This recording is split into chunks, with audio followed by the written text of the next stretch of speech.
우리를 사랑하시는 자비로우시고 거룩하신 하나님 아버지 감사합니다. 이 세상 많은 사람 가운데 저희를 먼저 구원해 주시고 주님의 거룩한 무리 가운데 저희를 품어주시며 진리의 말씀과 풍성한 교제로서 날마다 양육해 주심을 감사드립니다. 또한 저희에게 썩지 않고 더럽지 않고 쇠하지 아니하는 영원한 천국 소망을 주시고 그 안에서 하나님의 자녀로서 의롭게 되어 영원히 기쁨 가운데 살 것을 약속해 주심에 감사드립니다. 이제 이 땅을 살아가는 동안 주님을 섬기며 주님의 복음을 이뤄진 영혼들에게 전파하는 삶을 살 수 있도록 도와주시옵소서. 우리의 삶의 목표가 눈에 보이는 것이 아니라 눈에 보이지 않는 영원한 것임을 분명히 하고 이 땅에서 하나님을 섬기며 형제자매를 섬기는 참 그리스도인의 삶을 살기를 간절히 원합니다. 특별히 저희에게 성장기에 있는 청소년들을 맡아서 함께 교제하며 그들에게 하나님의 말씀을 전할 수 있는 교사의 직분을 허락하심에 감사드립니다. 충성된 일꾼으로서 주님의 마음을 시원케 하는 참 교사 될 수 있게 도와주시고 이 일을 하는 데 필요한 지혜와 능력과 시간과 마음을 허락해 주시기 간절히 원합니다. 또한 이 세상에서도 주님 인도해 주시고 보호해 주셔서 어그러지고 거스르는 세상 가운데 거룩함을 온전히 지킬 수 있게 도와주시고 또 육신의 생계를 이끌어가는 데에도 부족함 없도록 날마다 일용할 양식을 공급해 주시기 원합니다. 2018년 학예 수양회를 준비하기 위해 한자리에 모였습니다. 이 시간 주님의 은혜 가운데 의탁하오니 함께해 주시고 마땅히 주님의 뜻을 분별하며 그 뜻에 순종하는 삶을 살 수 있도록 이 시간 귀하게 사용해 주시옵소서. 시종을 주님께 의탁하오며 우리를 사랑하시는 예수님 이름 받들어 기도드립니다. 아멘. 다 같이 성경 데살로니가전서 2장을 찾겠습니다.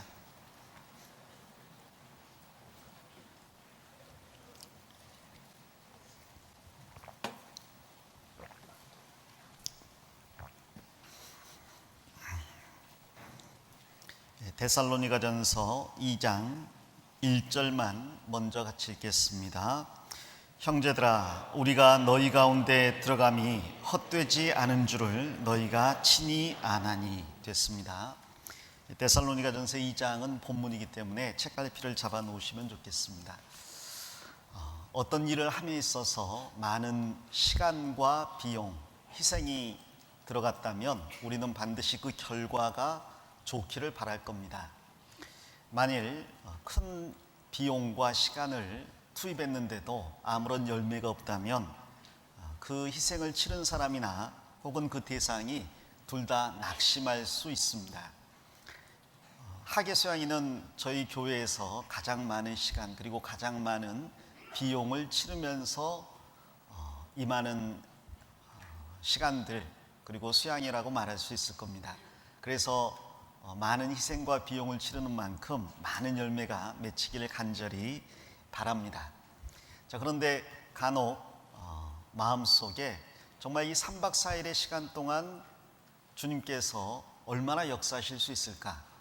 이러한 시간이 정말 유의미한 시간일까라고 의문을 품는 경우도 있는 것 같아요.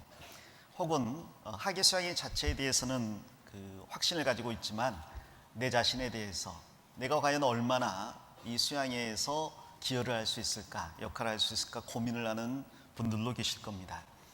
또 그러한 고민을 넘어서 어떻게 하면 정말 짧은 시간이지만 나를 통해서 또 우리를 통해서 주님께서 역사하실 수 있을까, 그것을 고민하고 기도하고 방법을 연구하는 분들도 계실 겁니다.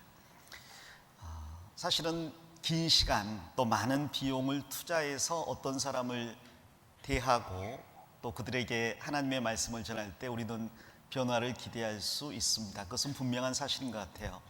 그러나 또한 어떤 경우는 짧은 시간이라 할지라도 하나님께서 분명히 역사하셔서 예상치 못한 풍성한 열매를 주시는 경우들도 있습니다. 이 데살로니가 교회 같은 경우가 아마 그런 교회가 아닌가 싶어요. 사도 바울의 4차에 걸친 전도 여행 가운데서 가장 큰 열매를 맺은 곳이 있다면 바로 에베소 지역이라고 말할 수 있을 겁니다. 요한계시록에 있는 7 교회들은 전부 다 에베소 교회에서 파생된 교회들이고, 어쩌면 그 지역에 있는 거의 모든 사람들이 하나님의 말씀을 접할 정도로 활발하게 역사가 일어난 지역입니다. 자, 그러나 그 에베소 교회는 바울 사도가 2년 반에서 3년 정도 사역을 했던 지역이에요. 고린도 교회도 큰 역사가 나타났는데 고린도 교회는 1년 6개월 정도 바울 사도께서 사역을 하셨습니다. 반면에 이 데살로니가 교회는 사도행전에 의하면 약 세 안식일 정도, 즉 3주일 동안 복음을 전했던 곳이 이 데살로니가 교회입니다. 사람들에 따라서 바울 사도가 유대인 회당에서 복음을 전한 시간만 3주일이고 어쩌면 이방인에게 전한 시간이 별도로 있었을 것이다 고 생각하는 그런 경우도 있지만, 그러나 성경에 다른 특별한 근거가 없기 때문에 새 안식일 동안 복음을 전하고 나온 곳이라고 우리는 생각을 합니다. 3주일 동안 복음을 전했는데, 그리고 유대인들의 회방으로 인해서 쫓겨날 수밖에 없었는데, 그런데 과연 그곳에 복음이 열매를 맺을 수 있을까? 그런데 놀랍게도 이 데살로니가 교회라는 정말 하나님 보실 때 아름다운 교회가 형성이 된 것을 우리는 데살로니가 전후서를 통해서 알 수가 있습니다. 새 안식일 3주일 동안 말씀을 전했는데 정말 주변의 모든 교회들에게 본이 되는 교회로 이 데살로니가 교회가 성장을 했다. 어떻게 그럴 수 있었을까? 어떻게 짧은 기간 사역을 했는데 이런 놀라운 결실이 있을 수 있었을까? 물론 그것은 여러 가지 요인들을 찾을 수가 있겠지만, 그러나 데살로니가전서 2장을 통해서 우리는 바울 사도께서 하시는 사역마다 주님께서 축복해 주신 비결이 무엇인지 그 비결들을 찾을 수 있을 거라고 생각합니다. 그래서 오늘 분반을 앞두고 있는 우리 선생님들께 바울 사도의 그 마음가짐 그리고 준비들을 같이 생각해 보면서 우리도 그러한 마음으로 준비를 해나가면 어떨까 하는 생각에서 데살로니가전서 2장을 찾았습니다. 2장 1절에 있는 말씀대로 형제들아 우리가 너희 가운데 들어감이 헛되지 않은 줄을 너희가 친히 아나니, 바울 사도가 데살로니가에 들어가서 사역한 것이 헛되지 않았다는 것을 바울 사도도 알고 있고요. 그리고 바울 사도의 전도를 통해 구원받은 데살로니가 성도들도 알고 있었습니다. 그들은 많은 환난 가운데에서 성령의 기쁨으로 도를 받아서 바울 사도의 일행과 그리고 주님을 본받는 성도들로 성장을 했습니다. 그래서 8절에 보면 1장 8절에 보면 주의 말씀이 너희에게로부터 마게도냐와 아가야에만 들릴 뿐 아니라 하나님을 향하는 너희 믿음의 소문이 각처에 퍼진 고로 우리는 아무 말도 할 것이 없노라. 그들이 얼마나 확실하게 구원받고 우상을 버리고 돌아와서 사시는 하나님을 섬기는지 마게도냐 그리고 아가야 지역 전체에 소문이 퍼졌다고 되어 있습니다. 어떻게 이럴 수 있었을까라고 할 때 우리는 사도행전에 데살로니가에 전도한 그 바울 사도의 모습을 통해서 첫 번째 힌트를 찾을 수 있을 것 같아요. 데살로니가전서 2장은 본문이니까 본문을 잡아두시고요. 우리 사도행전으로 가보도록 하겠습니다.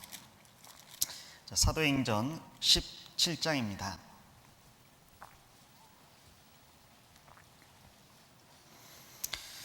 사도행전 17장 1절입니다. 저희가 암비볼리와 아볼로니아로 다녀가 데살로니가에 이르니 거기 유대인의 회당이 있는지라. 거기에 2절 같이 읽겠습니다. 바울이 자기의 규례대로 저희에게로 들어가서 새 안식일에 성경을 가지고 강론하며, 이 첫 번째 1절을 통해서 우리는 바울 사도가 열매 맺는 선교를 할 수 있었던 비결을 배울 수 있을 것 같아요. 바울 사도는 어디를 가든지 먼저 유대인의 회당을 찾았습니다. 그 이유가 있을 겁니다. 마태복음 10장에 보면 예수님께서 제자들을 둘씩 짝지어서 전도 사역을 보낼 때 전도의 지침을 주셨죠. 먼저는 제자들을 부르시고 그들을 사도로 세우시고 권능을 주신 다음에 둘씩 짝지어서 보내시면서 전도의 우선순위를 알려주셨습니다. 이방인의 고을로도 또 사마리아인의 고을로도 가지 말고 오직 이스라엘의 잃어버린 양에게로 가라. 먼저 복음을 전해야 될 대상이 있다는 거예요. 먼저 유대인들에게 복음을 전하는 것, 하나님의 백성이지만 그러나 이뤄진 백성들인 이스라엘 민족에게 먼저 전하라고 말씀을 하셨습니다. 복음은 땅의 모든 족속이 너로 인해 복을 얻을 것이라는 하나님의 말씀대로 먼저는 이스라엘 민족에게 전해지는 게 올바른 순서죠.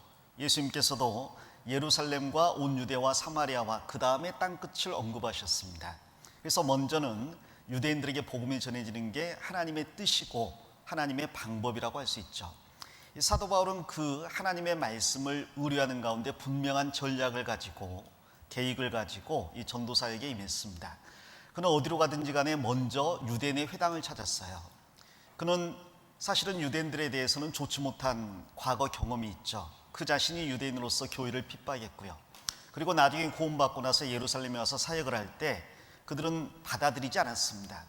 그래서 성령께서 사도 바울에게 내가 전하는 복음을 유대인들이 받아들이지 않을 것이다. 그렇지만 하나님, 제가 예수 그리스도를 전하는 사람을 핍박한 전력이 있습니다. 그들이 받아들이지 않는다고 해서 어떻게 내가 포기할 수 있겠습니까? 하나님께서는 가라, 내가 너를 유대인이 아닌 이방인의 사도로 세웠다라고 말씀하셨어요. 그리고 그 말씀에 순종해서 그는 길리기아 다소로 가서 거기서 이방인의 사도가 될 준비를 했습니다. 그리고 나중에 바나바가 불러서 함께 사역하다가 나중에 선교사로 파송되는 그런 그 일정들을, 여정들을 우리는 사도행전을 통해서 알 수 있죠. 그는 비록 이방인의 사도로 부르심을 받았지만 그럼에도 불구하고 예수님께서 말씀하신 분명한 원칙에 따라서 행동하신 것 같습니다. 어디로 가든지 간에 유대인의 회당을 먼저 찾았고요. 그곳에 들어가서 유대인들에게 그들이 알고 있는 구약 성경의 배경 지식을 먼저 언급하면서 그 구약에 예언된 그리스도가 예수님이라는 것을 명확하게 설명을 했어요. 그리고 유대인들이 만일 복음을 배척할 때 그들은 그 다음에 주님의 말씀대로 발에 신을 떨어버린 다음 그 다음에 이방인들에게 향한 겁니다. 만일 유대인이나 이방인 중에서 누군가가 복음을 받아들인다면 그 다음은 그 복음을 받아들인 사람의 가정에 근거지를 두고 거기에서 복음을 전하기 시작했어요. 마태복음 10장에서 예수님께서 그것을 또 명하셨죠. 아무 성이나 도시에 들어가면 먼저 합당한 사람을 찾아내서 그 집에 유하면서 거기를 중심으로 복음을 전하라고 했지 않습니까? 이 사도 바울은 비록 훌륭한 세상 지식을 가지고 있는 사람이었지만 그러나 자기 계획을 따라서 움직이진 않았습니다. 그는 하나님의 말씀에 입각한 분명한 계획을 가지고 있었다는 거죠. 아마 그는 어디로 가든지 간에 회당이 어디에 있는지를 먼저 찾아보려고 애를 썼을 거예요. 그리고 그 회당에서 유대인들은 안식일에 모이기 때문에 바울 사도도 안식일에 그들을 찾아갔습니다. 사실 바울 사도는 안식일이라는 예식법에서 자유로운 사람이죠. 그것은 장래일의 그림자이지 지켜야 될 규례가 아닙니다. 그러나 만일 바울 사도가 안식일을 지키지 않거나 혹은 유대인들이 생각하는 모든 규례를 폐해버리면 유대인들은 그의 말을 들으려고도 하지 않을 거예요. 비록 그는 모든 것에 있어서 자유롭지만 그러나 자기 지식을 가지고 남용함으로써 다른 사람을 넘어지게 하지 않았습니다. 그래서 안식일이라는 그 날을 정해서 유대인 회당에 가서 그 회당에서 먼저 복음을 전했고요. 만일 유대인 회당이 없으면 어떻게 해야 될까? 빌립보 같은 경우는 비록 큰 성이었지만 유대인들이 없었던 것 같아요. 유대인들이 10명만 모이면, 남자 10명만 모이면 회당을 만든다고 했는데 아마 빌립보에는 남자 10명도 없었기 때문에 바울 사도는 안식일에 강가로 갔습니다. 이스라엘 백성들이 바벨론의 포로로 잡혀갔을 때 회당을 가질 수가 없었기 때문에요. 그들은 그 강가 혹은 시냇가에 가서 예루살렘을 생각하면서 안식일에 눈물을 흘렸다라고 이야기하고 있죠. 그 규례를 따라서 유대인들은 만일 회당이 없으면 그냥 안식일 우리말로 제끼는 게 아니라요, 시냇가에 모여서 항상 하나님과 예루살렘과 성전을 생각하면서 그 안식일을 보냈습니다. 그래서 바울 사도는 만일 유대인 회당을 찾아서 유대인 회당이 없다면 그 다음에 가야 될 곳은 시냇가라는 걸 알고 그 시냇가에 갔죠. 그리고 거기에 남자들은 별로 없었고 말마따나 여자들이 모여 있었기 때문에 그들에게 하나님의 말씀을 전했고 루디아가 구원을 받아서 빌립보 교회가 형성이 될 수 있었습니다. 이 루디아가 구원받았을 때도 바울 사도는 루디아의 집에 머물렀죠. 루디아가 만일 나를 주 믿는 자로 알거든 내 집에 유하라. 빼도 박도 못하는 제안이잖아요. 복음 전해가지고 예수님을 믿고 구원받았습니다. 아이고 자매님 축하합니다. 그랬더니 내가 주 믿는 사람 맞습니까? 맞습니다. 그럼 우리 집에 유하십시오. 만일 유하지 않으면 나를 주 안 믿는 사람으로 여기는 걸로 간주하겠습니다. 장사를 아마 그렇게 하지 않았을까 싶어요. 자주색 옷감을 내놓고 옷감 좋습니까? 예. 좋으면 사십시오. 만일 안 사면 안 좋다고 여기는 걸로 알겠습니다. 뭐 이렇게 제안하지 않았을까?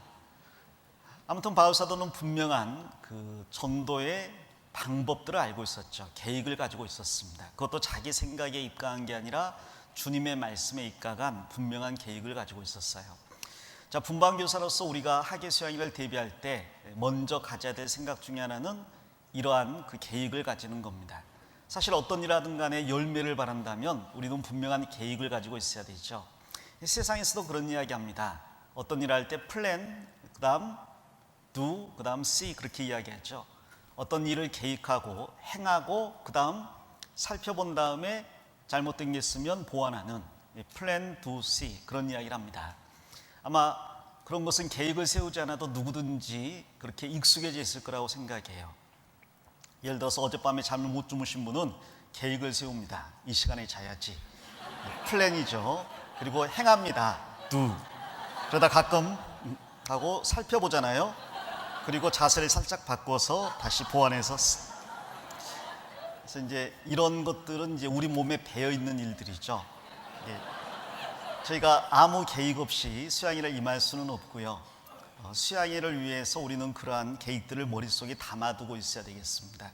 가장 기본적으로 바울 사도가 유대인의 회당이 어디 있는지를 찾고 그 회당을 중심으로 사역을 했던 것처럼 저희는 말씀이 어디에서 전해져야 되는지 장소적인 개념을 분명하게 갖춰야 될 겁니다. 우리가 속한 강의실이 어디고 어떤 번역 형제 자매들과 함께 말씀을 듣게 되는지, 그리고 식사 시간은 언제이고 분반 시간은 언제이고 취침 시간은 언제이고 세면 시간은 언제인지, 언제 상담해야 되고 언제 분반을 해야 되는지 우리는 이러한 것을 가장 기본적으로 머릿속에 담고 있어야 될 거예요. 만일 자야 될 때 분반을 한다든지 상담을 해야 될 때 특별활동을 한다든지 일정표와 상관없이 본인의 계획을 따라서 일을 하다 보면 물론 독특한 부분들이 있고 또 더 나은 부분이 있을 수도 있지만 그러나 전체적인 흐름에 지장을 줄 수도 있죠. 죄송합니다. 제가 이런 말 하니까요 자격이 없는 것 같아요. 설교를 항상 제 시간에 끝내야 되는데 길게 함으로써 후 일정에 차질을 많이 줘서 죄송합니다. 안 그러려고 노력을 하겠습니다. 어찌됐건 일정을 정확하게 숙지하고 그 일정에 따라서 행동하는 것은 가장 기본 중에 기본이라고 말할 수 있을 겁니다. 예를 들어서 상담이 어디에서 진행이 되고 있는지 그 장소를 분명히 알아야 되겠죠. 혹은 몇 시에 가야 상담을 받을 수 있는지. 예를 들어서 복음을 전하는 날에는요 가끔 보면 2시간 이상씩 상담 대기를 하고 있는 걸 봐요. 그럼 아이들은요 그 밥을 먹자마자 와가지고 복음 말씀 후에 상담받으라고 해서 상담받기 위해 줄을 서 있는데 전부 다 몰려가지고 2시간 이상을 줄 서 있는 걸 종종 보거든요. 그럴 때 만일 조금만 생각해 본다면 아이들에게 접수표를 나눠주고 전화번호를 받아놓고 가서 분반하고 있으면 시간 되면 문자 넣어줄게. 만일 그렇게라도 할 수 있다면 훨씬 나을 텐데 땡볕 아래에서 2시간을 서 있다가 나중에는 마음이 상해가지고 그냥 매점으로 가자. 그래서 매점에서 뜨거운 가슴을 차갑게 식혀가는 그런 모습들을 봅니다. 근데 그러한 것은 우리가 적절한 계획을 세우지 못했다는 반증이기도 할 거예요. 보통 계획을 세울 때는 스마트하게 세우라고 하잖아요. S, 스페시픽해서 구체적으로 세워라. M, measurable, 측정 가능하게 세워라. A, 뭐죠? 잊어버렸습니다. achievable, 그래서 성취 가능하게 세우라 그러고 R, realistic해서 현실적으로 세워라. 그 다음에 T에서 timely, 적절한 마감 시간을 놓고 계획을 세우라고 이야기하는데 정말 이렇게 스마트하게 계획을 세우는 게 좋을 것 같아요. 매일매일의 일정을 보고 그 매일매일을 어떻게 꾸려나갈 것인지를 내 나름대로 그 시간표 옆에 깨알같이 메모를 하고 거기에 그 주석을 단다면 그러면 좀 더 알차고 시간 낭비하지 않는 그런 그 수양이가 되지 않을까라는 생각을 해봅니다. 바울 사도는 분명한 계획을 가지고 있었습니다. 자, 두 번째로 거기 17장 2절에 보시면 바울이 자기의 규례대로 저희에게로 들어가서 새 안식일에 성경을 가지고 강론하며 3절 같이 읽겠습니다. 뜻을 풀어 그리스도가 해를 받고 죽은 자 가운데서 다시 살아야 할 것을 증명하고 이르되 내가 너희에게 전하는 이 예수가 곧 그리스도라 하니. 이 바울 사도는 두 번째로 자신이 전해야 될 메시지를 분명하게 알았습니다. 사실은 제가 상담을 하다 보면 그 구원 의심하는 학생들은 대부분 자신이 무엇을 믿어야 되는지를 모르는 경우가 많아요. 내가 구원받았는지 안 받았는지 혹은 머리로 믿고 있는지 마음으로 믿고 있는지 모르겠습니다. 그럼 제가 묻습니다. 네가 생각하는 구원이란 게 뭐냐? 그럼 이제 그 다음부터 버벅대기 시작해요. 그래서 천국 가는 거, 뭐 하나님 자녀 되는 거, 근데 핵심은 잘 안 나옵니다. 죄사함이라는 단어는 잘 안 나와요. 회개하고 복음을 믿으라, 그런 말은 잘 안 나옵니다. 복음을 믿으라고 했지 않냐? 네가 아는 복음은 뭐냐? 염소, 송아지, 피 모르겠는데요. 복음과 관련된 구절 몇 가지 암송하면 좋겠다. 보라 세상 죄를 지고 가는 하나님의 어린 양이로다. 그 어디지? 마태? 마가? 구원 의심 안 하는 게 기적이죠. 무엇을 믿어야 될지를 모르고 있어요. 복음이 무엇이냐라고 물으면 예수님이 우리 대신 죽은 거, 죄 용서된 거, 그리고 이제 몇 마디 안 나옵니다. 사실은 복음을 가지고 1년 365일 설교를 해도 부족할 판인데 그 복음, 자기가 믿고 있는 바를 5분 10분 설명하는 게 너무나 힘겨운 게 우리 학생들인 것 같아요. 근데 어쩌면 또한 교사도 그럴 수 있다고 생각합니다. 무엇을 전해야 되는지를 분명히 알지 못한다면. 그래서 아이에게 하나님 살아계심은 여러 가지 증거로 가르쳐 줄 수 있고 인간이 죄인이라는 것도 여러 가지로 설득할 수 있지만 복음만 나오면 상담 가라, 또 복음이 나오면 상담 가라. 근데 사실 상담을 해야 될 학생도 있겠지만요, 조금만 풀어주면 거기에서 깨우칠 학생들도 있을 텐데 일단은 선생님이 분명하게 복음을 마음속에 정립하고 있지 못하다면 그러면 그러한 가능성 자체가 단절이 되겠죠. 일단 복음에 관한 의심이 나오거나 궁금증이 나오면 무조건 상담을 보내는 경우들이 있습니다. 그러면 이제 전도인들은 굉장히 힘들어져요. 왜냐하면 동일한 상담을 계속 반복하게 되거든요. 그래서 5주 가면 제가 상담인 교육하면 전도 상담인들이 그런 말 합니다. 제발 학생들 분류해서 그룹으로 나누어 가지고 똑같은 고민 있는 학생들 똑같이 상담할 수 있게 도와주세요. 보니까 똑같은 상담만 하는 거죠. 제가 믿는 건지 아는 건지 모르겠어요. 방금 너 같은 애가 3명이 다녀갔는데. 그 다음에 이제 고민한다면 이제 진로 지도, 그 다음에 학교 생활, 이성교제 몇 가지 주제로 딱 요약이 돼가지고 그 범위를 못 벗어납니다. 사실은 그럴 수밖에 없는 게 학생들이 살아온 시간이 길지 않기 때문에 또 그 안에서 할 수 있었던 경험이 많지 않기 때문에 거기에서 가지고 있는 고민은 대동소이할 수밖에 없잖아요.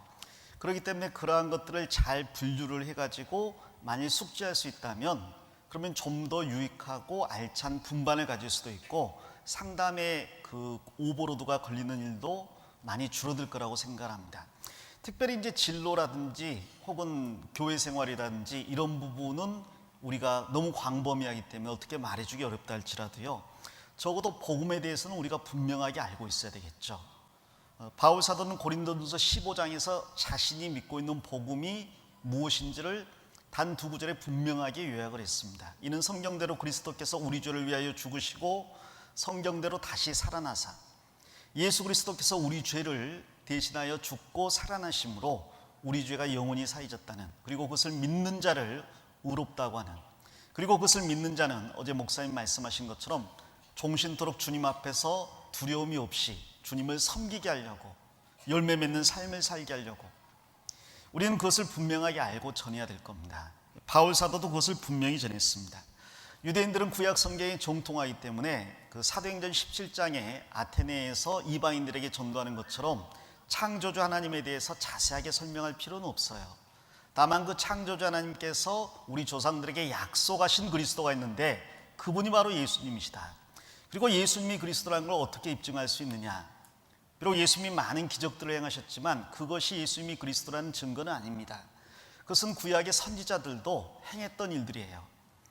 바리새인과 서기관들이 예수님께 나와서 그리스도라는 증거를, 표적을 달라라고 했을 때 악하고 음란한 세대가 표적을 구하나 선지자 요나의 표적밖에는 볼 표적이 없는 이라고 했습니다. 다른 모든 것들은 예수님이 하나님으로부터 보내심을 받은 사람이라는 증거라고 한다면, 그리고 이적이고 표적이라고 한다면, 그분이 그리스도라는 가장 확실한 증거는 딱 한 가지죠. 성경대로 죽으시고 성경대로 살아나시는 것. 그래서 그거 외에 다른 증거를 열거할 필요는 없습니다. 바울 사도나 베드로나 신약 성경의 모든 사도들은 예수님이 그리스도라는 걸 증거하면서 한 가지를 증거했죠. 그분이 죽었다가 살아나셨다. 그리고 우리가 그 일에 확실한 증인이라고, 우리가 그분을 배웠다라고 이야기했습니다. 우리도 분명하게 전할 메시지를 정리해야 되겠죠. 복음이 무엇인가? 물론 그 복음을 전하기 전에 인생의 허무함, 모든 육체는 풀과 같고 그 영광은 풀의 꽃과 같다는 것을 잘 설명해 줘야 되겠죠. 우리 형은 8살 때 인생의 허물을 느끼셨대요. 돈에 삶의 목적이 있는 게 아니구나. 그리고 쾌락의 목적이 있는 것도 아니구나. 어떤 출세에도 의미가 없구나. 삶은 참 허무한 거구나. 그래서 8살 때 인생의 허물을 느낄 수 있다면 우리 중고등부 학생들은 충분히 아마 그러고도 남지 않을까라는 생각을 해봐요. 잘 정리해서 인생의 허무, 그리고 하나님의 살아계심, 그리고 인간의 죄악됨과 하나님의 진노의 심판, 그리고 회개해야 될 필요성과 무엇보다도 복음에 대해서, 그리고 더 나아가서 구원받고 나서 되었다라고 생각하는 학생들이 굉장히 많습니다. 이제 천국 가게 되었으니 마음 놓고 공부하고 하고 싶은 일을 하자라고 생각하는 학생들이 너무나 많습니다. 근데 우리를 구원하시는 목적은 단지 천국 보내기 위해서가 아닙니다. 인간의 창조된 목적은 하나님을 섬기기 위함이죠. 바로 아담과 하와가 이 땅에 창조된 목적은 그들 자신을 위해서라기보다 하나님을 섬기고 하나님을 대신하여 만물을 다스리게 하시려고, 인간의 근본된 목적은 하나님을 섬기는 겁니다. 그래서 우리의 삶 가운데 하나님이 섬김을 받으실 수 있기를, 그래서 우리의 내적 외적 열매가 나타날 수 있기를 우리는 가르쳐야 될 겁니다. 무엇을 가르칠지 모른다면 어떻게 열매를 기대할 수 있겠습니까? 자, 바울 사도는 첫째, 분명한 계획을 가지고 있었고요. 두 번째, 분명한 메시지를 가지고 있었습니다. 그렇기 때문에 중언부언하지 않고 횡설수설하지 않고 분명한 초점을 향해서 메시지를 날릴 수가 있었죠. 그래서 새 안식일이라는 짧은 기간이었지만 그들에게 그리스도를 전하는데 부족함이 없었다라고 생각합니다. 우리도 제한된 3박 4일이라는 짧은 기간에 그들에게 그리스도를 전하고 삶의 변화를 촉구해야 될 텐데, 그러려면 우리가 전할 메시지를 분명하게 압축하고 요약하는 게 좋을 것 같습니다. 보통 예전 같으면 이제 이맘때에 그 학예 수양에 관련 책자가 나옵니다. 요즘 이제 PDF 파일로 나중에 업로드가 되잖아요. 물론 동일한 내용이 이제 반복되는 경우가 많습니다만은, 그래도 수양회 전에 최소한 PDF 파일이라도 출력을 하건 아니면 태블릿에 다운로드를 받건 쭉 내용을 읽어보고 묵상하고 답을 달아보고 정리를 하고, 할 수 있다면 같은 교회 중고등부 교사들과 함께 분반에 관해서 토론을 하고, 그리고 노하우를 전수받아서 미리 책자에 정리를 요약을 해서 참석을 하신다면 훨씬 더 나은 수양회가 되지 않을까라고 생각을 해봅니다. 자, 세 번째를 생각해 보겠습니다. 17장 4절입니다. 그 중에 어떤 사람 곧 경건한 헬라인의 큰 무리와 적지 않은 귀부인도 구원함을 받고 바울과 실라를 좇으나, 그러나 유대인들은 시기하여 저자의 어떤 괴악한 사람들을 데리고 떼를 지어 성을 소동케 하여 야손의 집에 달려들어 저희를 백성에게 끌어내려고 찾았으나 됐습니다. 아마 바울 사도는 데살로니가에서 복음을 전할 때 야손이라는 사람의 집에 머물렀던 것 같아요. 그런데 새 안식일 동안 복음이 전해지니까 유대인들이 사람들을 선동해서 이 야손의 집에 쳐들어가서 바울 사도와 일행을 잡아 치려고 했던 것 같습니다. 이 바울 사도와 일행은 이미 이제 이 집을 피한 상태인 거죠. 그들은 그 많은 경험을 통해서 복음이 전해지는 곳마다 반드시 핍박과 고난이 수반된다는 걸 알았습니다. 그리고 그것을 감내했다는 거죠. 어떤 경우도 복음이 쉽게 전해지지는 않습니다. 전도도 마찬가지입니다. 한 생명이 태어나기 위해서는 반드시 다른 생명이 죽는 일이 있어야 되는 거죠. 사망은 우리 가운데서 역사하고 그럴 때 생명이 너희 가운데 역사할 수 있는 거죠. 어머니가 생명의 그 생사를 걸고 해산하는 고통을 감내할 때 새 생명이 탄생할 수 있는 겁니다. 어떤 경우도 먼저 아이고 학위 수양이 있다면서요. 거기 나 가고 싶었는데 내가 비록 학교나 회사 일정은 안 맞는데 거기에 그냥 맞춰서 꼭 갈 테니까 등록비도 내가 낼 테니까요. 꼭 좀 데려가 주세요. 그런 경우는 없습니다. 그런 경우가 있으면 참 좋겠는데 뭐 휴대폰에 전화가 와가지고요. 수양이 있다면서 왜 말 안 했어? 나 좀 데려가. 이런 경우는 없잖아요. 정말 그 한 명을 데려오기 위해서 그 한 학생뿐 아니라 부모님과도 씨름을 해야 되고요. 학원 선생님들 허락도 맡아야 되고 학교 선생님들의 허락도 맡아야 돼요. 어느 학교 같은 경우는 우리 교회 다니는 학생이 너무 많아가지고 애초에 학예 수양회 전에 선생님들이 엄포를 합니다.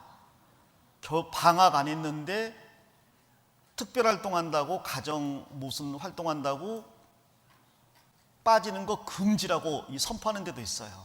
예를 들어서 광주교회 앞에는 매곡초등학교가 있는데요. 매곡동의 주민의 거의 7, 8%가 저희 성도들이거든요. 그러다 보니까 이 매곡초등학교에 다니는 학생 중에 많은 아이들이 이제 뭐랄까요? 우리 학생들이에요. 근데 이 광주교회는 1차 수양이잖아요. 그리고 그때는 대부분 방학이 아닙니다. 자, 그러니까 보통 이제 체험학습 간다고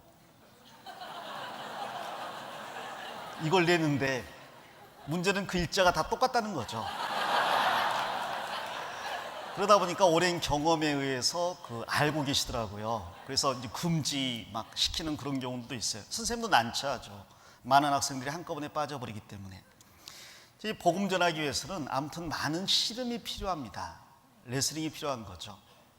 그러한 씨름을 각오하지 않으면 절대로 역사는 나타나지 않습니다. 바울 사도는 경험을 통해 알았어요. 복음 전하는 곳마다 희생이 따른다는 것을. 그는 루스드라에서 돌에 맞아 죽었는데 하나님이 다시 살리셨잖아요. 빌립보에서는 감옥에 갇혔는데 하나님께서 풀어내 주셨잖아요. 로마로 갈 때는 풍랑을 만나서 거의 14일 동안 하늘의 해와 달과 별이 보이지 않는 어려움을 겪어야 했습니다. 결국 목 잘려 죽는 데까지 그는 고난을 받았습니다.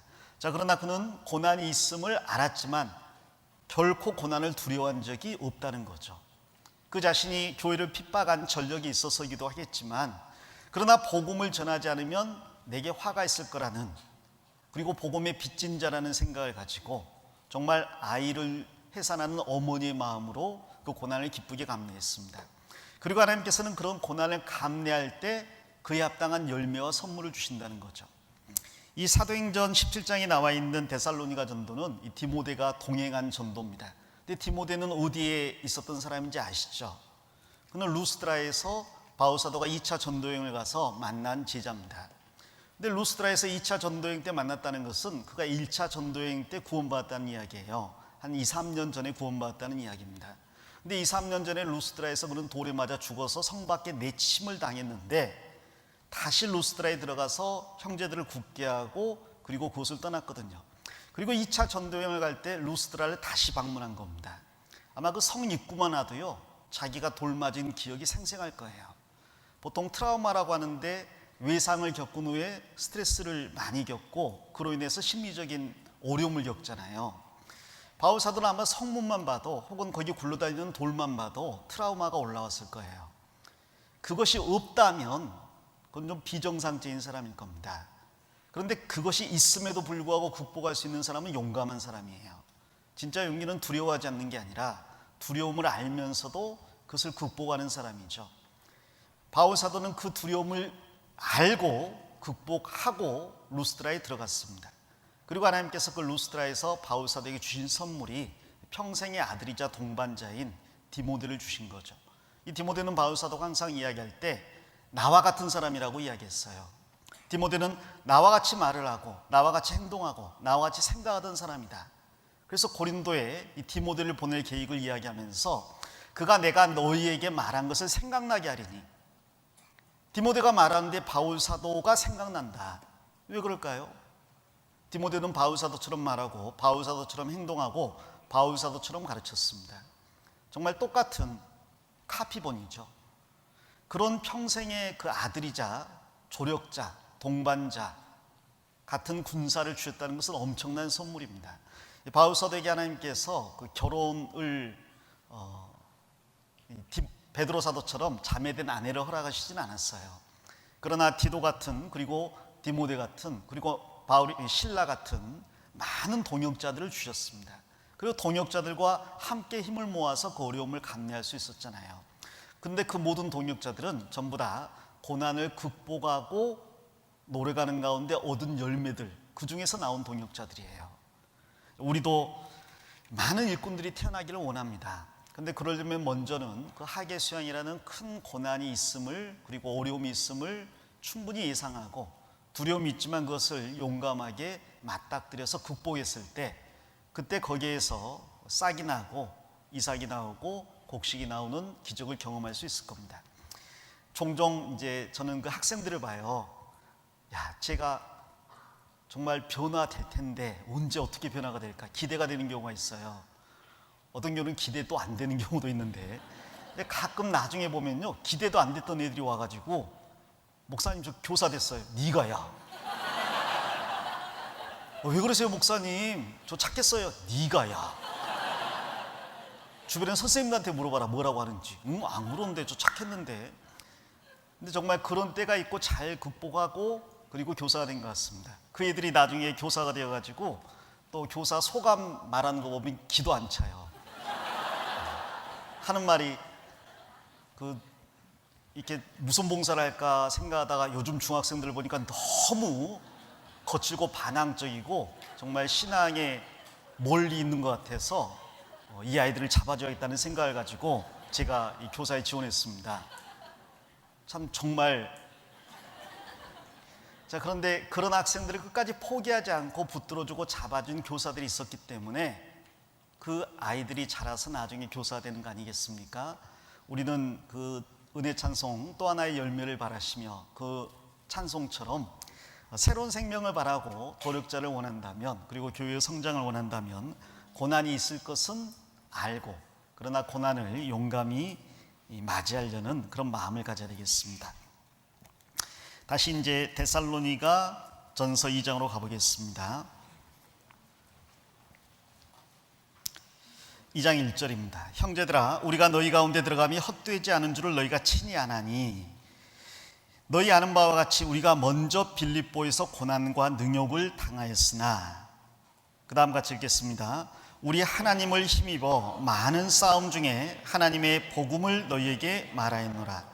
여기 2장 1절과 2절은 방금 제가 말씀드린 세 가지를 요약한 구절 같습니다. 첫 번째는 분명한 계획을 가지고 들어갔어요. 두 번째는 전할 메시지, 즉 복음을 분명하게 알았습니다. 그리고 세 번째는 고난과 능욕이 있을 것을 예상했지만 그것을 용감하게 맞닥뜨렸습니다. 자, 그러나 그렇게 맞닥뜨릴 수 있는 능력의 근원은 그 다음 2절 중반에 있는 우리 하나님을 힘입어 그랬죠. 그는 하나님을 힘입은 사람입니다. 성령을 힘입은 사람이에요. 그는 처음 구원받을 때부터 마지막 숨이 끊어지는 순간까지 온전히 성령의 붙들림을 받아 산 사람입니다. 그가 처음 사도로 부르심을 받아서 이방인에게 파송될 때 사도행전 13장에 보면 바울 사도는 바나바와 함께 그 안디옥 교회에서 교사 중에 따로 부름을 입었죠. 그리고 성령께서 이 두 사람을 따로 세우라고 하셔서 교회가 안수해 가지고 그 바울과 바나바가 선교사로 파송되는 모습이 나옵니다. 그는 처음 그 이방인의 사도로 보내심을 받을 때부터 성령의 인도함을 따랐어요. 그리고 어디를 가든지 간에 성령께서 함께 하셨습니다. 예를 들어서 매를 맞을 때도요, 성령께서 위로해 주셨고요. 고린도에서 활발하게 복음 전할 때도요, 성령께서 함께 하셨고요. 나중에 로마에 가야 될 것도 성령께서 말씀하셨고, 또 예루살렘에 가면 결박과 환란이 기다린다는 것을 성령께서 알려주셨지만, 그러나 그게 성령의 뜻이었기 때문에 그 예루살렘에 가는 것을 주저하지 않았습니다. 그는 마지막까지 그 성령을 의지해서 그 사역을 했던 사람이에요. 그것이 바울 사도의 그 많은 역경과 환난, 어려움을 극복할 수 있었던 이유라고 말할 수 있습니다. 자, 우리가 학예 수양일을 앞두고 그 어려움을 앞두고 해야 될 가장 중요한 일 중에 하나가 기도라고 목사님께서 말씀해 주셨습니다. 정말 기도하지 않으면 한계가 올 때가 있어요. 육체는 사실은 어느 정도의 힘을 발휘할 수 있지만요, 그러나 그것이 성령을 대체할 수는 없습니다. 예수님께서 알곡이 씨앗이 땅에서 나서 싹이 되고 이삭이 되고 열매가 맺는 걸 말씀하실 때 30배, 60배, 100배를 말씀하셨어요. 제가 찾아보니까 자연적인 상태에서는 그 당시에 열매가 나오는데 한 7배에서 많이 나오면 10배 정도가 나온대요. 30배, 60배, 100배가 나왔다는 것은 초자연적인 일입니다. 성령께서 하시는 일은 인간의 지혜와 능력을 훨씬 뛰어넘는 일을 하신다는 거죠. 비록 달란트가 적고 능력이 적은 사람이라 할지라도 최소 30배니까요. 우리 육신이 할 수 있는 게 최대 10배라면 성령께서 우리를 통해 하실 수 있는 최소 30배입니다. 그러므로 사람의 지혜보다 하나님의 능력을 의지하는 게 훨씬 낫습니다.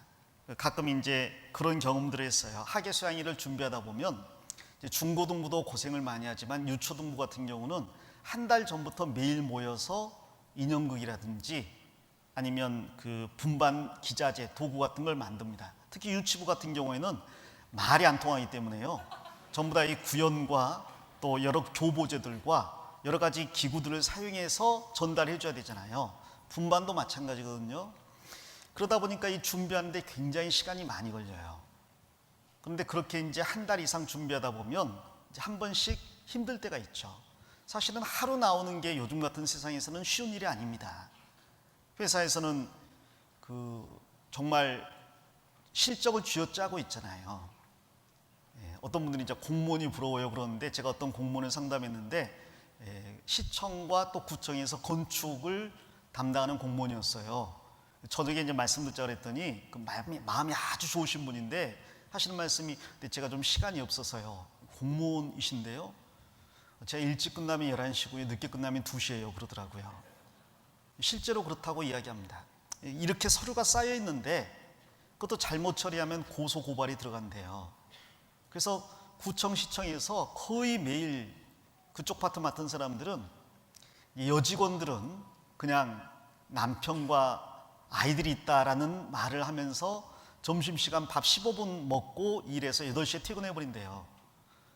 밥 15분 먹고 8시에 2시간 먹는 저는 막 굉장히 죄송해지더라니까요. 근데 15분 밥 먹고 죽으라고 해서 나중에 눈치 보면서 퇴근하는 시간이 8시예요. 그리고 이제 눈치를 어쩔 수 없이 봐야 되는 남자 직원들은 뭐 11시, 1시, 2시 그런답니다. 공무원이 칼퇴근, 이게 옛날 이야기인 것 같아요. 정말 편한 직장이 하나도 없잖아요. 그런 가운데에서 하루 이틀이 아니고 한 달 이상을, 2달 가까이를 그렇게 일을 하다 보면요, 학생들도 이 시간에 내가 공부해야 되는데, 직장인들은 이러다 내가 잘리지, 가정주부든 이러다가 내가 쫓겨나지, 이제 그런 생각들을 할 수밖에 없거든요. 근데 그나마 나와서 또 봉사하면서 많은 어려움을 겪지 않습니까? 예전에 어떤 자매님은 연세가 좀 드신 분인데, 내가 젊은 교사들처럼 감각이 있어서 아이들을 잘 가르칠 수 있는 건 아니니까 대신 저는 나이가 있으니까 밥을 하겠습니다. 그래서 정말 자원에서 나와서 교사들 저녁밥을 해주셨어요. 문제는 교사들이 밥을 먹고 설거지를 안 하고 곧바로 일하러 가는 거예요. 분반 준비한다고. 이제 일주일간 혼자 밥하고 설거지 하시다가 2주일째가 되니까 얼굴 인상이 변하시더라고요. 3주가 되니까 그분이 낙심하셔가지고 그런 말씀하신 걸 제가 들었습니다. 젊은 것들 다 어디 갔어? 그래서 제가 정말 민망했어요. 아이고, 정말 젊은 청년들이 밥도 먹고 설거지도 좀 같이 도와주면 좋은데, 특권이 계속되면 그게 권리인 줄 안다고 몇 번 이렇게 호의를 베풀었더니 당연히 그럴 줄 알고 식판만 넣고 가는 거예요. 3주 정도 하시다가 그 다음에 안 보이시더라고요. 정말 너무 죄송해가지고 제가 이제 찾아갔습니다. 그랬더니 눈물 흘리시면서 내가 너무 쉽게 생각한 것 같다고, 내 자신의 믿음을 다시 돌아보게 됐다고, 그러면서 조금만 쉬겠다고 이야기하시더라고요. 제가 이제 잘 교제해드리고 나왔는데 정말 조금만 한 1, 2주 정도만 마음에 이렇게 힘들어 하시더니 다시 나오셨어요. 그러면서 하시는 말씀이 내가 내 육신을 너무 신뢰했던 것 같다. 기도가 적었던 것 같다. 근데 그때 그게 무슨 의미인지 제가 분명히 알 수 있었습니다. 여러분, 우리가 할 수 있는 그 한계는요, 명백해요. 그러나 만일 주님을 의지한다면 그게 3배, 4배, 5배, 10배, 20배가 될 수가 있습니다. 그러므로 수양이라는 큰 일을 앞두고 우리가 더 많이 기도해야 되는 것은 당연한 일이라고 생각합니다. 자, 그리고 그 다음 비결도 좀 보겠습니다. 2장 끝까지 해야 되는데요, 약속된 일정을 지켜야 되니까 그냥 하는 데까지만 하겠습니다. 3절에 우리의 권면은 간사에서나 부정에서 난 것도 아니요 괴계에 있는 것도 아니라 오직 하나님의 옳게 여기심을 입어 복음 전할 부탁을 받았으니 됐습니다. 여기 보면 이제 바울 사도가 그 성공적인 사역을 할 수 있었던 또 다른 그 비결이 나와 있습니다. 바울 사도는 간사에서나 부정에서 난 것도 아니고 괴계에 있는 것도 아니다 그랬는데, 바울 사도가 데살로니가 성도들에게 복음을 전하면서 그리스도인이라고 권면한 이유는요, 간사가 아니라 그랬죠. 이것은 잘못된 것을 간사하게 속여서 전하는 게 아니에요. 예를 들어서 잘못된 종교 있죠.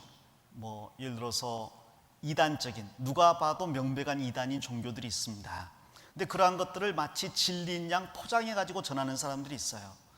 세상에 많은 거짓 선지자가 있는데 두 종류의 거짓 선지자가 있을 겁니다. 자기가 거짓 선지자라는 걸 알고도 거짓 선지자 노릇하는 간사한 사람이 있는가 하면, 거짓 선지자인 줄 모르고 열심히 했는데 거짓된 걸 전하는 사람들이 있을 거예요. 바울 사도는 열심히 복음을 전했습니다. 그런데 그것은 간사한 게 아니었어요. 잘못된 것을 진리인 양 포장해서 전하는 게 아니었습니다. 여러분, 우리가 전하는 복음만큼 확실한 복음을 전하는 곳은 정말인지 찾아보기 어렵습니다. 물론 생활에 대한 말씀 중에서는요, 구원받은 사람이 들으면 교훈이 될 만한 내용을 전하는 사람들이 가끔 있어요. 그러나 정말 인생이 허무하고 하나님이 살아계시고 그 말씀이 우리에게 회개를 요구하신다는 것, 말씀을 거부했을 때 진노가 있다는 것, 그리고 오직 그리스도의 복음이 우리 죄를 영원히 용서했다는 것, 그리고 우리의 삶은 이제 천국을 위한 삶이 아니라 하나님의 영광을 위해서, 그리고 우리의 상급을 위한 삶이라는 가장 중요한 메시지를 정확하게 전하는 교회는 너무나 드물어요. 더 나아가서 오늘날 올바르게 복음을 전한다고 하는 사람들조차 교회에 대해서 올바르게 깨닫고 전하는 사람이 너무나 적습니다. 정말 어쩌면 이 모든 것들을 이렇게까지 분명하게 체득할 뿐 아니라 전할 수 있는 교회가 얼마나 있을까? 너무나 드물어요. 자, 그런데 우리의 목소리가 줄어들면 안 되겠죠. 진짜 제품을 파는 사람이 있고 짝퉁을 파는 사람이 있는데 목소리가 짝퉁이 더 크다면 그건 그 사람이 잘못됐다는 걸 떠나서 우리가 부끄러운 거예요. 나는 왜 더 좋은 제품을 더 좋은 가격에 파는데 이렇게 자신이 없고 주저하고 이렇게 방황하는가? 이단들도 그렇게 목소리를 외치지 않습니까? 이단들도 그렇게 담대히 전하잖아요. 이단들도 그렇게 열심히 전도하잖아요. 근데 나는 이 복음을 부끄러워하면서 입을 떼지 못하는 이유가 뭔가? 바울 사도는 나는 복음을 부끄러워하지 않는다 그랬습니다. 왜? 이 복음은 모든 믿는 자에게 구원을 주시는 하나님의 능력이 되니, 유대인이 됐건 헬라인이 됐건 믿기만 하면 천국 가는 구원을 내가 알고 있는데 부끄러워할 이유가 어디 있느냐? 바울 사도는 간사를 전하는 게 아니었습니다. 담대했죠. 그리고 부정을 전하는 것도 아니었어요. 종교 지도자들 중에는 잘못된 동기를 가지고 잘못된 목적을 이루려고 전도하는 사람들이 있었습니다. 자기 자신의 이름을 드러내려고 하는 사람도 있었고, 부도덕한 성적인 욕망을 충족시키려고 하는 사람도 있었고, 돈을 원하는 사람들도 있었어요. 그러나 바울 사도는 그 어떠한 부정한 것도 원하지 않았습니다. 또 괴계에 있는 것도 아니었어요. 이 거짓된 것, 잘못된 것, 목회에 있어서 간사함이나 부정함이나 이 괴계가 없다 그랬습니다. 이 괴계라는 것, 이것은 마치 그 마술사들이 눈속임해 가지고 사람들을 현혹시키는 걸 이야기합니다. 바울 사도는 그런 눈속임으로 목회하지 않았어요. 그는 형제 자매들에게 권면할 때 눈가림만 하지 말라. 오직 하나님을 섬긴다는 걸 염두에 두고 하나님 앞에 진실되게 행하라.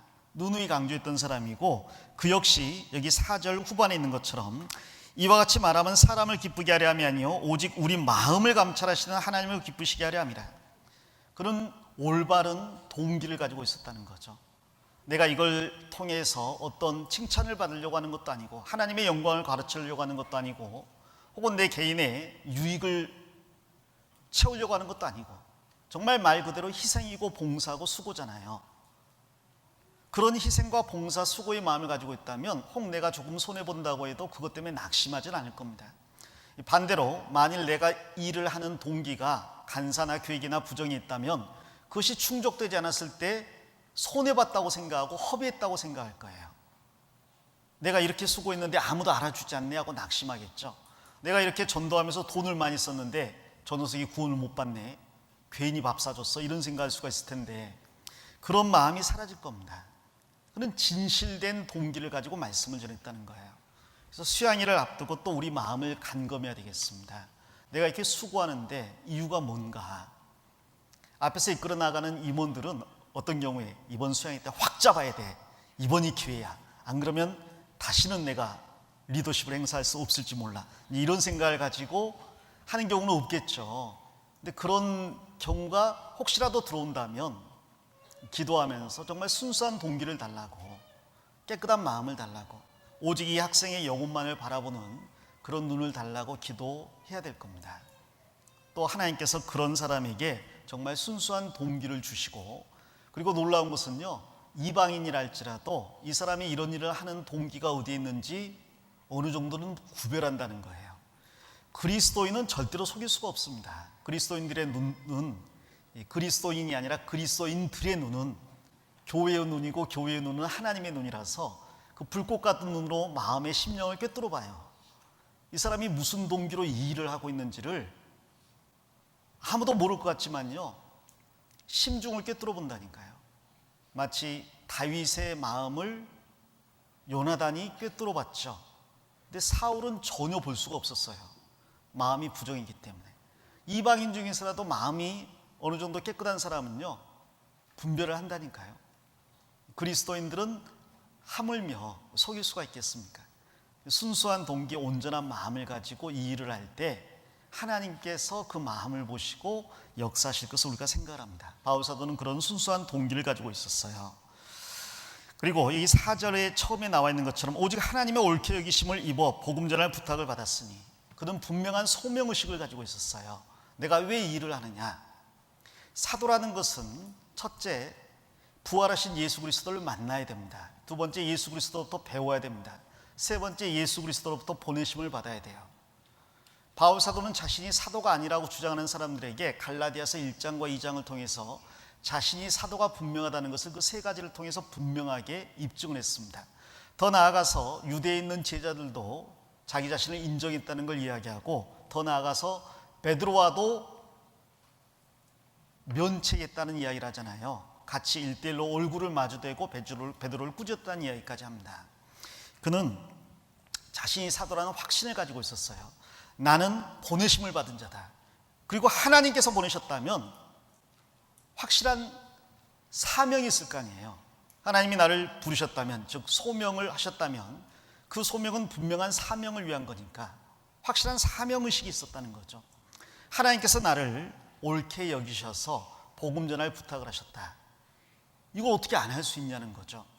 황제가 시키면 목숨 걸고 해야 될 일이잖아요. 회사에서도 부장님이나 사장님이 시키면 목숨 걸고 해야 되잖아요. 적어도 자기 직책은 걸고 해야 되지 않습니까? 하물며 하나님께서 일을 맡기셨는데 어떻게 안 할 수 있느냐. 오히려 이럴 때 더 중요한 것이 분명한 소명의식인데, 바울 사도는 그 소명의식이 분명했습니다. 나는 사도다. 내가 사도된 것은 사람에게서 난 것도 아니고 또 사람에게 배운 것도 아니다. 하나님께서 나를 택하셨고 나를 가르치셨고 나를 보내셨다. 왜 안 할 수 있느냐는 거예요. 그래서 복음을 전하지 않으면 자기에게 화가 있다고 이야기했습니다. 그리고 나중에 모든 사람의 피해에 대해서 나는 깨끗하다 그랬고 나는 달려갈 길을 마쳤다 그랬어요. 그는 그 일을 완주한 거죠. 이럴 때일수록 우리에게 필요한 것이 또 사명의식이라고 생각해요. 하나님께서 나에게 분반을 맡겼습니다. 대충 할 수 있느냐 이거죠. 종종 이제 학예 수양회 때 이제 설교 끝나고 내려오다 보면요, 여기에서 저기를 나가는데 이미 누워 계신 분들이 계시더라고요. 얼마나 힘드셨을지 몰라요. 아마 간밤에 잠을 못 주무시고 봉사를 하시거나 상담하시거나 성경을 묵상하시거나 그러셨을 거라고 생각합니다. 근데 분명히 분반 시간인데 누워 계시더라고. 그런 경우는 물론 이제 그 표면적인 걸 가지고 판단할 수는 없겠지만요, 어찌 보면 조금 해이해질 수도 있지 않는가 그런 생각을 해봅니다. 옛날 이야기하면 사람들에게 좋은 평판 못 받는데, 옛날에는 그 하계 수양회 할 때, 죄송합니다, 우리가 주님을 위해서 촌티를 내자 그래가지고 옷도요 7부 바지 이하는 못 입겠어요. 그러니까 그보다 짧은 옷은 못 입겠습니다. 행여라도 다른 사람의 마음에 걸릴 수가 있다는 거죠. 교사는 말할 것도 없습니다. 그래서 남자 선생님들에게, 형제 선생님들에게 다리털 내놓지 마라, 다 꼭꼭 잘 숨기고, 여성 선생님들에게도 그 입을 수 있는 옷이 칼아 있는 걸로, 늘어지는 티셔츠 말고 칼아 있는 걸로, 그리고 반팔 여기까지 내려오는, 가급적이면 팔꿈치를 덮으면 더 좋고, 근데 요즘 그런 걸 안 만드니까 그래도 어느 정도 이제 이런 것들을 이야기를 했는데, 사실은 그 옷차림이 굉장히 불편하죠. 특히 예전같이 그 수양회가 좁고 또 에어컨이 안 됐을 때는요 너무 힘들죠. 제가 어떤 소망관에서 우리 학생들 말씀 들을 때 보니까요, 한 명도 안 졸고 너무 말씀을 잘 듣더라고요. 그래서 정말 대단하다 그랬는데 보니까 졸 수가 없더라고요. 이게 좁아가지고요 빽빽 눌려가지고 너무 힘들어서 졸면서 옆에 조금 기대면 이렇게 하니까요 다 깨가지고 그렇게 잘 들어요. 무슨 말씀 드리는지 모르겠습니다, 제가. 아무튼 그 학생들이 그 분반을 위해서 그렇게 준비를 하고 희생을 하고 참석을 했어요. 학생들도 희생이잖아요. 근데 그 학생들을 한 명도 아니고 5명, 6명, 7명, 10명을 맡아서 하는데, 그 3박 4일이라는 시간, 엄청난 시간이거든요. 우리가 아무리 아이들을 잘 가르치려고 해도 일주일에 2시간이잖아요. 1년이면 52주니까 104시간입니다. 그 중에서 공과 시간 1시간 빼버리면 다시 52시간이에요. 거기에서 암송 확인하고 뭐 헌금 걷고 광고사항 전달하고 빼버리면 그러면 27시간 정도밖에 안 됩니다. 그 중에서 한 5명이면 나누기 5를 해야 되잖아요. 한 학생당 우리가 만나서 이야기할 수 있는 시간이 1년 내내 해봤자 1시간이 될까 말까 할 거예요. 근데 하계 수양회는 24, 48, 72시간 이상을 함께 먹고 자고 하는 거잖아요. 학생들에게 엄청난 영향을 줄 수 있는 시간입니다. 그 시간을 대충 준비할 수는 없는 거예요. 하나님께서 나를 충성되이 여기시고 옳게 여기셔서 나에게 이 분반을 맡기셨다 생각하고 준비한다 그러면 더 나은 계획도 세울 수 있고요, 더 나은 아이디어도 짜낼 수 있고요, 그리고 실제로 초자연적인 힘으로 그 3박 4일을 잘 가르칠 수도 있을 겁니다. 자, 그 밑에 이제 시간이 10시네요. 가야 되겠네. 제가 한 가지만 더 말씀드리겠습니다. 그 뒤에 건너뛰어서요 7절 8절 보겠습니다. 같이 읽겠습니다. 오직 우리가 너희 가운데서 유순한 자 되어 유모가 자기 자녀를 기름과 같이 하였으니 우리가 이같이 너희를 사모하여 하나님의 복음으로만 아니라 우리 목숨까지 너희에게 주기를 즐겨함은 너희가 우리의 사랑하는 자 됨이니라.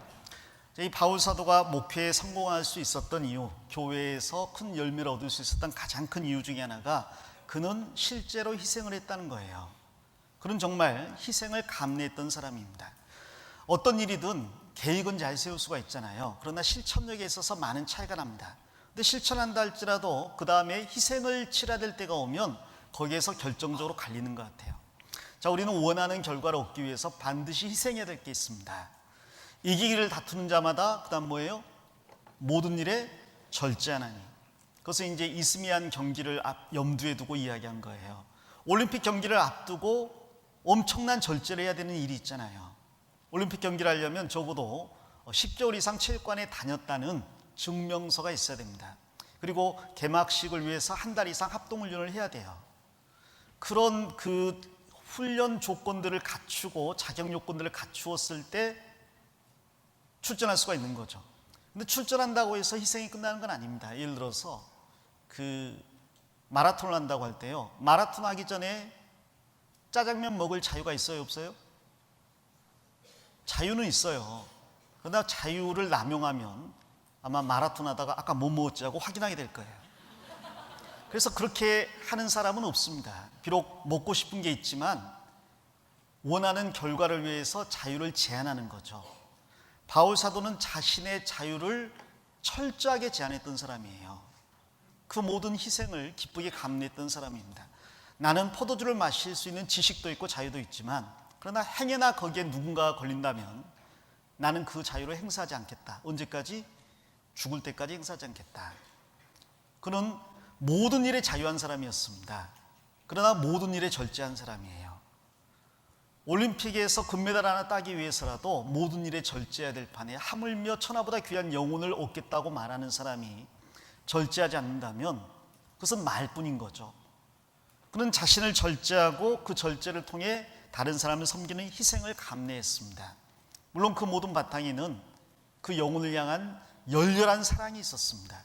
내가 이 학생들을 위해서 내 자신을 희생하고 죽는 데까지 내어주기라도 나는 아깝지 않다. 이 바울 사도가 그런 마음을 품었거든요. 여기 목숨까지 너에게 주기를 즐겨하면 그랬죠. 그러면서 자기를 유모에 비유하고 있습니다. 젖먹이는 어머니는요, 자기 아이를 위해서 목숨까지도 아끼지 않잖아요. 우리가 염두에 둬야 할 것은 우리는 교사지만 교사의 정체성이 뭐냐, 가르치는 사람으로 생각할 게 아닙니다. 여기에 바울 사도는 누구보다도 교사였고 누구보다도 사도였고 누구보다도 목사였지만, 그러나 그 전에 자기 자신을 자기는 유모다, 그리고 그 밑에 보면 자기는 아비다 그랬습니다. 아비가 자기 친자녀를 권면하듯 경계하듯 훈계하듯 옆에 두고 책망하기도 하고 가르치기도 하고 위로해주고 격려해줬어요. 그리고 친어머니가 자기 자녀를 기르듯이 어머니의 마음을 가지고 그 성도들을 대했습니다. 결국 참된 교사는 어머니고 아버지라는 거죠. 내 아이를 가르치는 아버지, 내 아이를 양육하는 어머니. 그래서 종종 말씀드리지만 교사는 결코 회사의 CEO가 되려고 할 필요는 없습니다. 계획 잘 짜서 플랜 두 C 이런 거 체크할 필요는 없어요. 교사는 결코 프로듀서가 되려고 할 필요도 없습니다. 올해 우리 분반 목표 지금 5명인데 배가 운동에서 10명. 그것은 생명은 하나님이 주신다는 것을 염두에 둘 때 조금 무리할 수도 있어요. 우리는 매니저일 필요도 없습니다. 우리가 체크하고 관리하고 또 질타하고 또 체크하고 관리하고 질타하고 그럴 필요는 없습니다. 우리는 그런 사람이 아닙니다. 우리는 어머니고 우리는 아버지고 우리는 정말 친아이를, 내 딸, 내 아들을 기르는 마음을 가지고 희생을 하는 게 그게 전부예요. 그렇게 아버지 어머니가 희생하고 가르치고 양육할 때 성장은 하나님께서 직접 하실 거예요. 엄마가 머리 잡고 아빠가 다리 잡고 당겨라 해서 될 일이 아니잖아요. 잘 먹이면, 그리고 잘 희생하면, 잘 양육하면 분명히 결과를 주님께서 주실 겁니다. 드리고 싶은 말씀이 많은데요, 아마 제 시간에 다 말씀드리기는 어차피 어려웠을 것 같고요. 부탁드리고 싶은 게 있다면 데살로니가 전서 2장을 잘 묵상하면서 바울 사도와 그 일행이 어떻게 데살로니가 성도들을 위해서 희생을 했길래 3주 만에 모범이 되는 교회가 세워졌을까, 그걸 잘 묵상한다면 비록 짧은 3박 4일의 기간이라 할지라도 우리가 이 본을 따라갈 때 우리 분반이 조금이나마 변화되지 않을까, 더 나아가 우리 분반을 통해서 구원받는 열매가 나타나지 않을까, 그런 생각을 해봅니다. 아울러 처음에 말씀드린 이 수양의 장을 잘 익히는 것들 미리미리 준비하시고, 가르칠 내용을 잘 익히는 것들 잘 준비하시고요. 이제 조금 이따 그것을 또 어떻게 실제적으로 했는지 말씀을 또 전해주실 겁니다. 잘 경청하셔서 그런 사례들을 많이 모아놓고 시적절하게 사용하시는 그런 우리 선생님들이 되셨으면 좋겠습니다. 기도하겠습니다.